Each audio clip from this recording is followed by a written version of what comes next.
जब मैं 21 साल का था तब मैंने एक दिल्ली के कॉलेज में एडमिशन लिया। मैंने इंटरनेट पे रेंट पे रहने के लिए घर ढूंढा। वो घर काफी डिसेंट साइज था, 3 बेडरूम, 1 हॉल, 1 किचन, और प्लस पॉइंट ये था कि वो कॉलेज कैंपस के काफी नजदीक था, तो ये एक आइडियल घर था। लड़की जो उस घर में रहती थी उसका नाम रिया था और वो कुछ 25 साल की थी। वो बहुत ही ज्यादा सुंदर थी और लंबी भी थी और ब्रॉड भी थी। वो काफी अच्छी लड़की लग रही थी, लेकिन वो काफी शांत भी लग रही थी। लेकिन उसको शायद मैं पसंद आया तो उसने मुझे उसके घर में रहने के लिए एग्री किया। सो फार सो गुड। मेरी पहली रात थी तो हम वहाँ पे पिज्जा शॉप में गए पिज्जा खाने के लिए, और तभी मुझे लगा कि उस लड़की में कुछ तो थोड़ा सा अजीब है।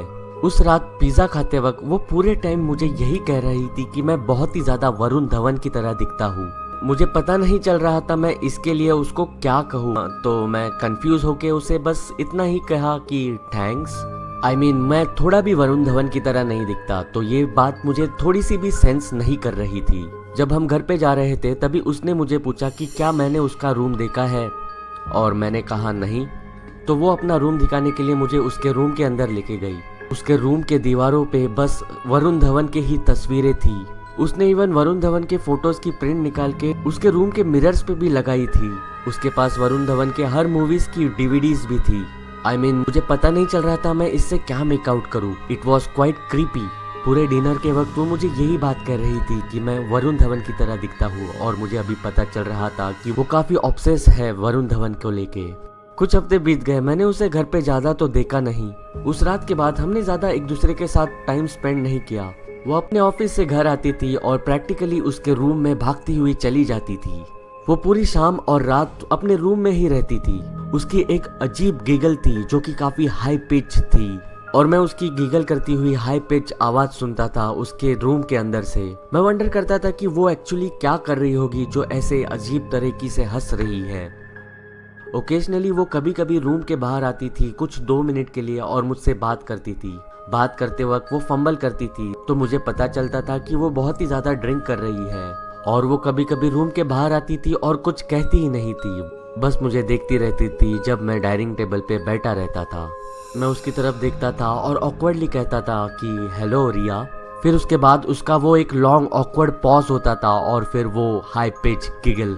It was quite uncomfortable being around her. एक दिन मैं रात के कुछ 2 बजे उठा, क्योंकि मुझे ऐसे लगा कि शायद मैंने फ्रंट डोर खुलते हुए सुना, या फिर कोई खोलने की कोशिश कर रहा है। मैं अपने बेडरूम के बाहर आया। सभी लाइट्स बंद थी, लेकिन फिर भी मैं रिया को फ्रंट डोर के पास खड़ा देख सकता था। वो फ्रंट डोर के लॉक को ऊपर नीचे घुमा रही थी, बैक एंड फोर्थ, और जब जब वो लॉक घुमा रही थी वो मेरा नाम मम्बल कर रही थी।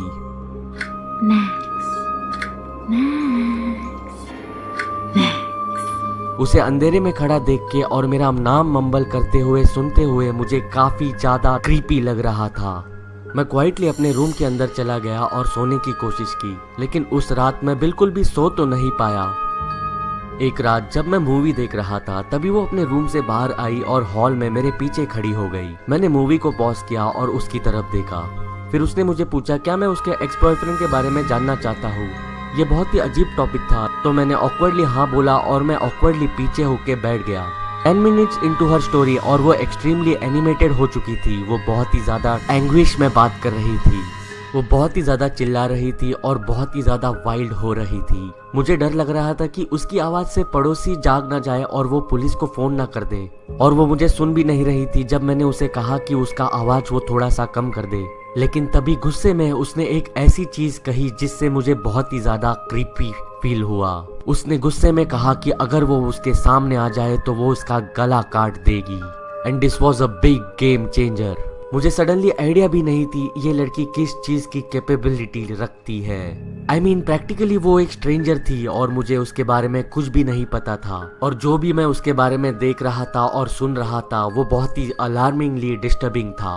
और उसके बाद उसकी कहानी खत्म हो गई और वो बेड से उठी और उसने मुझे थैंक्स कहा उसकी बातें सुनने के लिए, और वो उसकी अजीब हाई पिच गिगल भी करने लगी।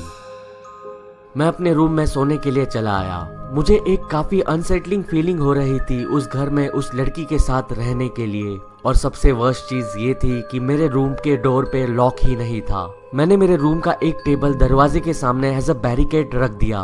मैंने लाइट्स बंद कर दी और मैं अपने बेड पे सोने के लिए गया। तभी मैंने कुछ आधे पौने घंटे बाद उस टेबल की आवाज सुनी जो मैंने दरवाजे के सामने एज अ बैरिकेड रखा था। मैंने आँख खोली और लाइट लगा दी।